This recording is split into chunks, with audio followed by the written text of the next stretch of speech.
Hello and welcome, I'm Cameron Walker and you're watching GB News YouTube.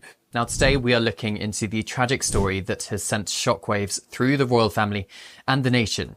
In the early hours of New Year's Day, a horrific attack unfolded on the bustling streets of New Orleans in Louisiana. A man, now identified as Shamsuddin Jabbar, drove a pickup truck into crowds of revelers celebrating the start of 2025 on the iconic Bourbon Street. The devastating result, 14 lives lost and at least 35 others injured. Among the victims was 31-year-old Edward Pettifer, a British national from Chelsea in London. What makes this tragedy particularly poignant is Mr. Pettifer's connection to the royal family. Edward Pettifer was the stepson of Tiggy Legge-Bourke, also known as Alexandra Pettifer. And for those unfamiliar with the name, Tiggy served as the nanny to Princes William and Harry from 1993 to 1995. This period included the absolute tumultuous time following the death of Princess Diana in 1997, and that makes Tiggy a crucial figure in the young lives of the princes. Now, the connection doesn't end there, because Edward's half-brother Tom is Prince William's godson and was a page boy at Prince William and Catherine's wedding in 2011. These deep-rooted ties to the royal family have made this tragedy particularly personal for the Windsors. Prince William released a statement via the Kensington Palace social media accounts. The Prince of Wales said, "Catherine and I have been shocked and saddened by the tragic death of Ed Pettifer. Our thoughts and prayers remain with the Pettifer family and all those innocent people who have been tragically impacted by this horrific attack." Now, it's worth noting that this message was personally signed off by William with a W, which underscores the Prince's personal connection to the tragedy.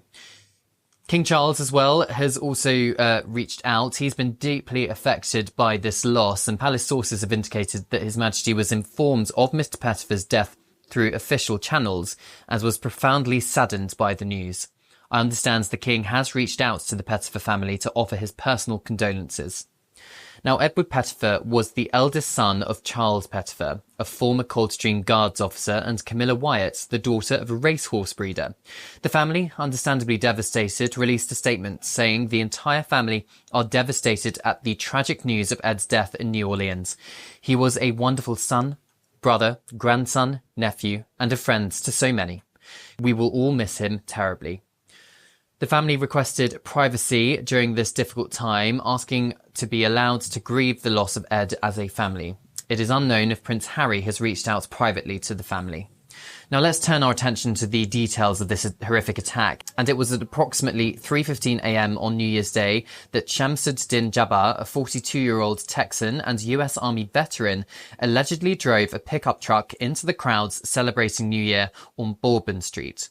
The FBI has confirmed that an Islamic State flag was found inside the vehicle and explosive devices were discovered nearby. President Biden stated earlier this week that the attacker had posted a video online indicating he was inspired by the so-called Islamic State group. The FBI has reported to me the killer was an American citizen, born in Texas. He served in the United States Army on active duty for many years.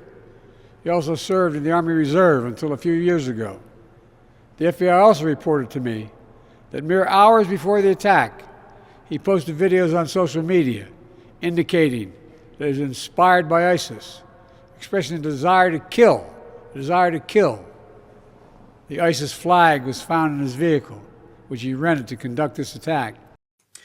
Now, after the initial attack, Jabbar reportedly exited the vehicle and opened fire before being shot and killed by the police.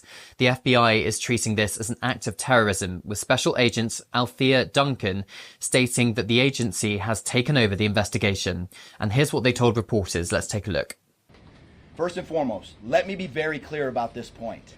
This was an act of terrorism. It was premeditated and an evil act. This was obviously a critical incident, and with that, lots of information and tips come pouring in from law enforcement, first responders, and the public. We have been aggressively running down these tips and information. As you all know, that takes time, and we will continue to do so until every lead has been followed through on. This investigation is only a little more than 24 hours old. So I ask you to keep in mind that as I go through some of the specifics later. But at this point, currently, and this is another fact I want to be clear on, we do not assess at this point that anyone else involved in this attack except for Shamsa Din Jabbar, the subject you've already been briefed on. A little bit about what the FBI is doing. So we are surging people and assets to the area from across the region and across the nation. Special agents in multiple field offices across the country have been deployed and are assisting with potential aspects of this investigation and following up on every lead. Additional teams of special agents, professional staff, and victim specialists continue to arrive to provide more investigative power and assistance to the victims and their families. We've also forward deployed a number of our critical incident response group assets, including members of our hostage rescue team, special agent bomb technicians, and crisis management coordinators. In addition, we have deployed more evidence response technicians to continue to process the various scenes that we have. Now, while Edward Pettifer's story has garnered significant attention due to his royal connections, it's crucial to remember that he was just one of 14 lives tragically cut short that night. Among the other victims were Tiggy Legge-Bourke, a 27-year-old, a former Princeton University football player who had been living in New York City, Nakira Dido, just 18 years old, Reggie Hunter, a 37-year-old father of two, described as the life of the party, and Nicole Perez, a 27-year-old mother who leaves behind a 4-year-old son. The victims ranged in age from 18 to 63, with most being locals to the New Orleans area. The New Orleans coroner has listed the preliminary cause of death for all 14 victims as blunt force injuries. This attack has not only shaken New Orleans and the United States, but has also drawn international attention and condemnation. Foreign Secretary David Lammy expressed his sorrow, stating he was extremely saddened to hear the tragic news that a British man was among those killed during the attack in New Orleans.